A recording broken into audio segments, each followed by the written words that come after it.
Welcome back. In the previous video, we discussed about the classification of carbohydrates. In this video, we will be discussing about the general structure of monosaccharides. So, monosaccharides are the compounds which possess a free aldehyde group or a free ketone group, and they cannot be hydrolyzed into simpler units. And these monosaccharides can further be classified on the basis of the number of carbon atoms they possess, that is into trioses, tetroses, pentoses, hexoses, heptoses, and so on. And these monosaccharides can also be classified based on the nature of functional group they possess, that is into aldoses and ketoses. The aldoses are the monosaccharide which possess the aldehyde functional group, and ketoses are the monosaccharide which contains the ketone functional group. And these monosaccharides have asymmetric center, which means that they have the carbon atom which has 4 different atoms attached to it, or 4 different group of atoms attached to it, forming an asymmetric center or a chiral center. So, except dihydroxyacetone, all the monosaccharides have the asymmetric centers.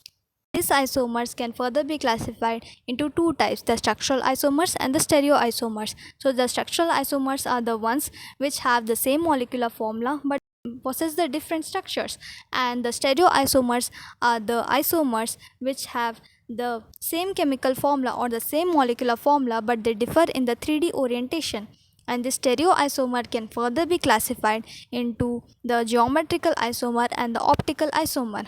So the optical isomer or the enantiomers, these are the compounds which differ from each other in the disposition of the various atoms. That means that these compounds are the mirror images of each other.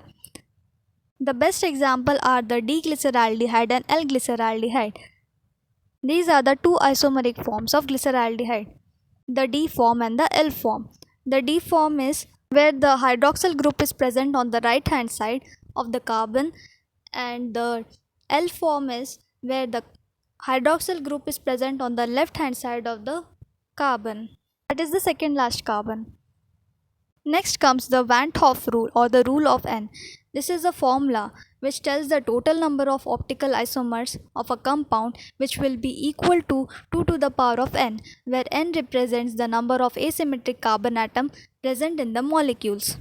Thus, the number of possible isomers of any given compound depends upon the number of asymmetric carbon present in its molecule. Let's discuss about the diastereoisomers, and these diastereoisomers are the stereoisomers that are not the mirror images of each other. And the epimer is one type of diastereoisomer. They are the special type of diastereoisomer that differ at only one single asymmetric carbon center. Example is the D-glucose and D-galactose, where they differ only at the fourth carbon atom. Hence, D-glucose and D-galactose are the epimers. Next comes the Fischer projection. The Fischer projection was invented by German chemist Emil Fischer. So this projection helps to represent the 3D arrangement of atom in 2D structures, especially in the carbohydrates. As we can see in the D-aldoses, where we can see the D-glyceraldehyde, which is an aldotriose, we can observe the Fischer projection of aldotetroses, that is the D-erythrose and D-threose.